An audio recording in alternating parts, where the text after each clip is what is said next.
bismillahi irrahmani irrahim asalaamualeykum wa rahmatullahi wa barakaatu.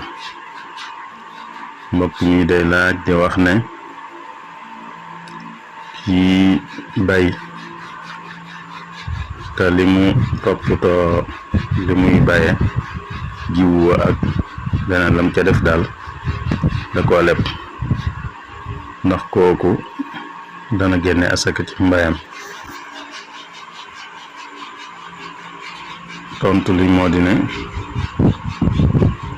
kii bay te lim def ca mbayam da koo leb dana génne asaka mbayam bu fekkee mat na li tax asaka war ci mbay.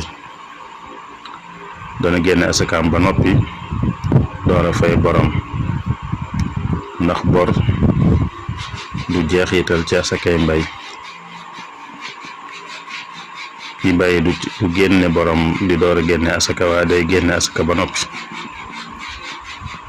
bu desee lu mën a fay borom mu fay borom. wassalaamu aleykum wa rahmatullahi wa barakaatu.